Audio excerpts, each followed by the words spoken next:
Hello friends, तो हमने chapter 2 components of food में देखिए क्या चीज़ें डिस्कस की हैं। हमने इसमें सबसे पहले न्यूट्रिएंट्स ऑफ फूड के बारे में डिस्कस किया था, जिसमें हमने carbohydrates, proteins, fats, vitamins, minerals और उसके अलावा डाइटरी फाइबर्स एंड वाटर के बारे में डिस्कस किया। उसके बाद हमने टेस्टिंग, जिसमें कि test for starch, test for proteins, test for fats and test for water किया। देन हमने पढ़ा what do various nutrients do for our body, कि वेरियस न्यूट्रिएंट्स हमारी बॉडी के लिए क्या करते हैं, इसकी हमें क्यों ज़रूरत है। तो आज हम नेक्स्ट पढ़ेंगे बैलेंस्ड डाइट के बारे में। देखिए, the food we normally eat in our day is our diet. जो खाना हम नॉर्मली एक दिन में खाते हैं वो हमारी डाइट है। For growth and maintenance of good health, our diet should have all the nutrients that our body needs in right quantities. देखिए, हमारी ग्रोथ और हमारी गुड हेल्थ की मेंटेनेंस के लिए हमारी डाइट में वो सभी न्यूट्रिएंट्स एक राइट क्वांटिटी, एक निश्चित अमाउंट में होने चाहिए, जिन्हें हमारी बॉडी को जिनकी ज़रूरत है। Not too much of one and not too little of the other. ऐसा नहीं होना चाहिए कि कोई एक न्यूट्रिएंट बहुत ही ज़्यादा अमाउंट में या कोई दूसरा हम बहुत ही थोड़े अमाउंट में लें। The diet should also contain a good amount of roughage and water.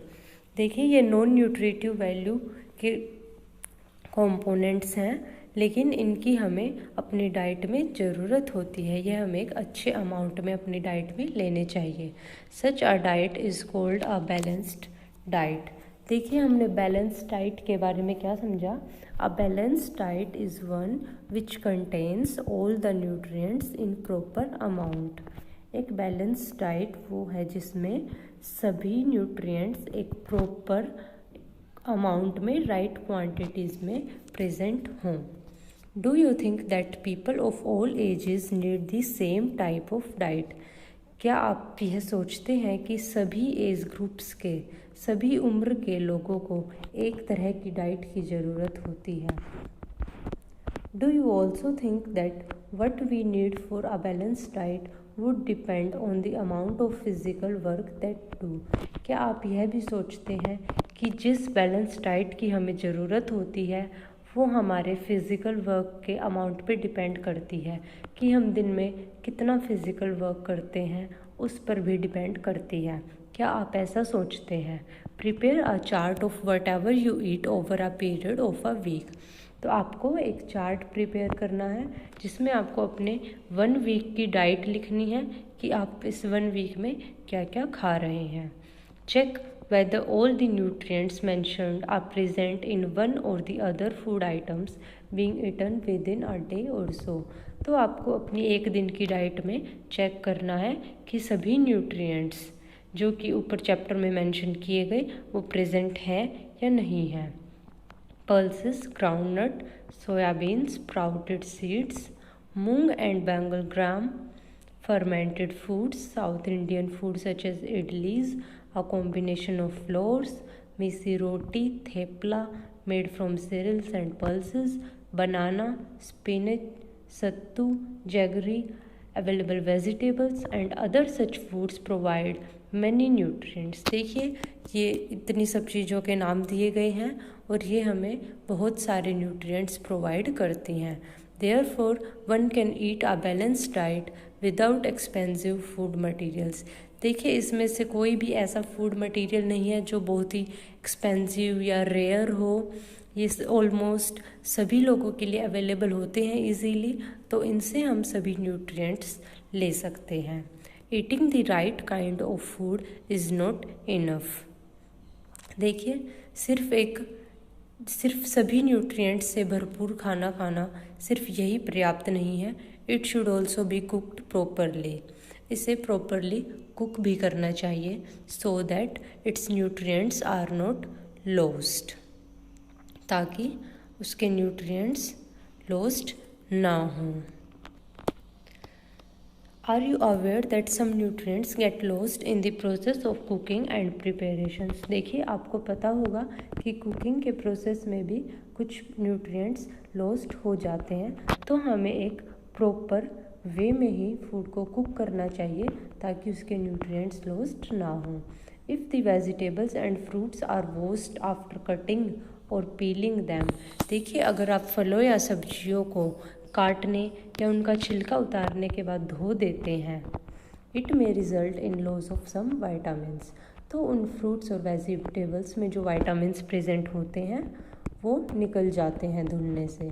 The skins of many vegetables and fruits contain vitamins and minerals, कुछ फलों एवं सब्जियों के जो छिलके होते हैं वो भी वाइटामिन्स और मिनरल्स कंटेन करते हैं। Similarly repeated washing of rice and pulses may remove some vitamins and minerals present in them. देखिए ऐसे ही सेम वे में अगर हम चावल या दाल या किसी भी सीरियल्स को बार बार धोते हैं तो उनमें प्रेजेंट वाइटामिन्स और मिनरल्स रिमूव हो जाते हैं। तो हमें एक प्रॉपर तरीके से ही चीज़ों को पकाना चाहिए, उन्हें खाना चाहिए। We all know that cooking improves the taste of food and makes it easier to digest. हम सभी जानते हैं कि कुकिंग जो है वो खाने का टेस्ट बढ़ाती है और उसे डाइजेस्ट करने के लिए ईजी बनाती है।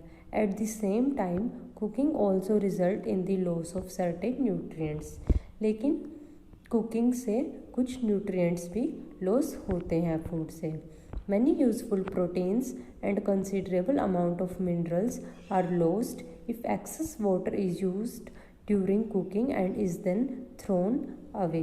देखिए अगर हम खाना पकाते टाइम ज़रूरत से ज़्यादा पानी का यूज़ करते हैं तो बहुत सारे प्रोटीन्स और कुछ मिनरल्स लॉस्ट हो जाते हैं खाने में से, क्योंकि हमने बहुत ज़्यादा पानी यूज़ किया और उस पानी को हम बाद में फेंक देंगे तो उस पानी में घुल जाते हैं और उस खाने में से निकल जाते हैं। Vitamin C gets easily destroyed by heat during cooking. खाना पकाते समय हीट से विटामिन सी बहुत ही इजीली डिस्ट्रॉय हो जाता है। Would it not be sensible to include some fruits and raw vegetables in our diet. तो देखिए हमें कुछ रो फ्रूट्स और रो वेजिटेबल्स भी ऐड करने चाहिए अपनी डाइट में ताकि उनके वाइटामिन्स, मिनरल्स और न्यूट्रिएंट्स लॉस्ट ना हों। Boojho thought that fats would be the best foods to eat all the time. तो देखिए यह एक कार्टून की तरह बना हुआ है बूझो। इसे लगता है कि फैट्स बेस्ट फूड रहेगा खाने के लिए हमेशा। A कटोरी or bowl of fat will give much more energy than a कटोरी of carbohydrate rich food, isn't it? देखिए हमने पहले कार्बोहाइड्रेट और फैट्स के डिस्क्रिप्शन में पढ़ा था कि अगर हम सेम अमाउंट का कार्बोहाइड्रेट का इंटेक करते हैं और सेम अमाउंट का ही फैट और दोनों की एनर्जीज़ को कंपेयर करेंगे तो हमें फैट से ज़्यादा एनर्जी मिलती है। So he ate nothing but food rich in fats. तो ये बूझो फैट्स के अलावा और कुछ नहीं खाता। Fried food like samosa and puri, snacks, malai, rabri, peda, sweets. Do you think he was right? No, यह सही नहीं है। Of course not. It can be very harmful for us to eat too much of fat rich foods and we may end up suffering from a condition called obesity. देखिए अगर हम too much fat rich foods का intake करते रहेंगे तो हम एक ऐसी कंडीशन से सफ़र हो जाएंगे जिसे ओबेसिटी बोलते हैं। एक्सेस अमाउंट में फ़ैट हमारे लिए अच्छा नहीं है। यह हार्ट डिजीज़ एंड स्ट्रोक के लिए एक रिस्क फैक्टर है। अब हम आगे बढ़ते हैं डेफिशिएंसी डिजीज़। देखिए डेफिशिएंसी डिजीज़ किसे कहते हैं? A person may be getting enough food to eat but sometimes the food may not contain a particular nutrient। देखिए एक व्यक्ति को बेशक से पर्याप्त मात्रा में खाना मिल सकता है लेकिन ज़रूरी नहीं है कि उस खाने में उसे हर न्यूट्रिएंट पर्टिकुलर अमाउंट में मिले। If this continues over a long period of time, the person may suffer from its deficiency। देखिए अगर एक लॉन्ग पीरियड ऑफ टाइम तक ऐसा ही चलता रहा कि उसे कोई पर्टिकुलर न्यूट्रिएंट उसके फूड में नहीं मिले एक लंबे समय तक, तो उस व्यक्ति में उस न्यूट्रिएंट की कमी हो जाएगी और वो डेफिशिएंसी डिजीज से सफ़र होगा। डेफिशिएंसी ऑफ वन और मोर न्यूट्रिएंट्स कैन कॉज डिजीजेस और डिसऑर्डर्स इन आवर बॉडी। देखिए, किसी भी एक या उससे ज़्यादा न्यूट्रिएंट्स की अगर डेफिशिएंसी होती है तो वह हमारी बॉडी को डिसऑर्डर्स करती है, हम बीमार पड़ जाते हैं, हमें डिजीज़ होगी। Diseases that occur due to lack of nutrients over a long period are called deficiency disease। तो ऐसी डिजीज़ जो किसी न्यूट्रिएंट्स की कमी के कारण होती है, एक लंबे समय तक किसी न्यूट्रिएंट की कमी के कारण अगर हमें कोई डिजीज़ होती है तो हम उसको डेफिशिएंसी डिजीज़ बोलते हैं। If a person doesn't get enough protein in his or her food for a long time, देखिए, अगर एक पर्सन को बहुत ही लंबे समय से अपने फूड में, अपनी डाइट में प्रोटीन्स नहीं मिलता है तो ही और she is likely to have stunted growth, swelling of face, discoloration of hair, skin diseases and diarrhoea. देखिए, उसको क्या क्या हो सकता है। स्टंटेड ग्रोथ यानी कि कम ग्रोथ, उसकी ग्रोथ ढंग से नहीं होगी, फेस पे स्वेलिंग, हेयर्स की डिस्कलरेशन और स्किन के डिजीजेस या फिर डायरिया। डायरिया मतलब loose motion. If the diet is deficient in both carbohydrates and proteins for a long period of time, the growth may stop completely। देखिए, अगर एक बहुत ही लंबे समय से कार्बोहाइड्रेट और प्रोटीन्स दोनों की डेफिशिएंसी हो जाती है तो ग्रोथ बिल्कुल पूरी तरह से रुक सकती है। Such a person becomes very lean and thin and so weak that he or she may not even be able to move। देखिए, वो पर्सन इतना दुबला पतला और कमज़ोर हो सकता है कि वह अपने आप से हिलने में भी एबल नहीं हो सकता। Deficiency of different vitamins and minerals may also result in certain diseases और डिसऑर्डर्स। देखिए, ये तो सिर्फ प्रोटीन्स, फैट्स और कार्बोहाइड्रेट्स की डेफिशिएंसी की बात की थी, लेकिन जो चीज़ें हमें स्मॉल अमाउंट में चाहिए, विटामिन्स और मिनरल्स, अगर उनकी डेफिशिएंसी भी हो जाती है तो भी हमें डिजीज़ेस और डिसऑर्डर्स होते हैं। All deficiency diseases can be prevented by taking a balanced diet. तो अगर हम बैलेंस डाइट लेते हैं तो ये सभी डेफिशिएंसी डिजीज़ेस से हम खुद को प्रिवेंट कर सकते हैं। In this chapter, we asked ourselves the reason why widely varying food from different regions had a common distribution।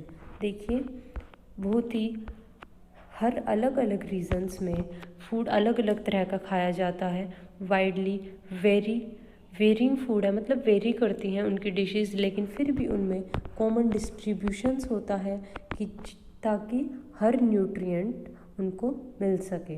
This distribution we find ensures that our meals have a balance of different nutrients needed by the body. तो देखिए, इस distribution को हम देखते हैं तो यही पाते हैं कि हमारे भोजन में एक बैलेंस हो हर न्यूट्रिएंट का जिसकी हमारी बॉडी को ज़रूरत है। इस टेबल में देखिए, टेबल 2.3 में सम डिजीजेस और disorders caused by deficiency of vitamins and minerals। तो vitamins और minerals की deficiency से कुछ diseases और disorders को इस टेबल में दिया गया है। विटामिन ए, अगर इसकी deficiency हो जाती है विटामिन ए की तो देखिए क्या डिजीज़ या डिसऑर्डर होगा। लॉस ऑफ विज़न, यानी कि हमारी देखने की क्षमता का लॉस होगा। इसके सिम्टम्स क्या होंगे? पुअर विज़न, हमें ठीक से दिखाई नहीं देगा। Loss of vision in darkness और नाइट, रात को या अंधेरे में बिल्कुल नहीं दिखाई देगा। Sometimes complete loss of vision, और कभी कभी अगर ज़्यादा डेफिशिएंसी हो जाती है तो हमें कंप्लीट लॉस हो जाएगा। विटामिन B1, इसकी डेफिशिएंसी से देखिए बेरी, इसके सिम्टम्स हैं weak muscles and very little energy to work. हमारी मांसपेशियाँ जो है, मसल्स कमज़ोर होंगी और हमें काम करने की एनर्जी बहुत कम होगी। विटामिन सी, इसकी डेफिशिएंसी से स्कर्वी, इसके सिम्टम्स होंगे ब्लीडिंग गम्स, मसूड़ों से खून आना, wounds take longer time to heal, और अगर कोई चोट लगने से कोई घाव हो जाता है तो वह हील होने में ज़्यादा समय लेगा अगर हमारी बॉडी में विटामिन सी की डेफिशिएंसी है। विटामिन डी, इसकी डेफिशिएंसी से होने वाली डिजीज़ है रिकेट्स और इसके सिम्टम्स हैं bones become soft and bent, हमारी हड्डियाँ सॉफ्ट हो जाएंगी और मुड़ी हुई हो जाएंगी। कैल्शियम, देखिए मिनरल्स में कैल्शियम अगर इसकी डेफिशिएंसी होती है तो बोन एंड टूथ डीके होगा। आपने सुना होगा हमारे दांत और हड्डियों के लिए कैल्शियम बहुत ज़रूरी है, तो इसकी डेफिशिएंसी से हमारी वीक बोन्स और टूथ डीके होगा। देखिए दांतों में कैविटी और हमारी हड्डियाँ कमज़ोर होंगी। आयोडीन, आयोडीन की कमी से गोइटर और इसके सिम्टम्स हैं glands in the neck appear swollen. देखिए हमारे नेक रीजन में एक थायराइड ग्लैंड होती है, अगर गोइटर हमें डिजीज़ होती है आयोडीन की कमी से तो वो स्वोलन हो जाती है, स्वेलिंग आ जाती है उसमें और हमारी नेक में वो अपीयर होती है। मेंटल डिसेबिलिटी इन चिल्ड्रन, और छोटे बच्चों में मानसिक अयोग्यता देखने को मिलती है। आयरन, आयरन की कमी से अनीमिया और अनीमिया के सिम्टम्स हैं वीकनेस। तो देखिए स्टूडेंट्स, इस चैप्टर में हमने फूड, न्यूट्रिशन, उसके कंपोनेंट्स के बारे में, उनकी न्यूट्रिटिव वैल्यू के बारे में और हमारे लिए कितने ज़रूरी है ये पढ़ा, और अगर इनकी कमी होती है तो कौन कौन सी डिजीज़ेस हमें हो सकती है। तो आपको समझ आ गया होगा कि हमारे लिए फूड के हर कंपोनेंट और न्यूट्रिशन कितने ज़रूरी है ताकि हमारी डाइट में सभी न्यूट्रिएंट्स एक प्रॉपर अमाउंट में हो और हम हेल्दी रह सकें। Thank you.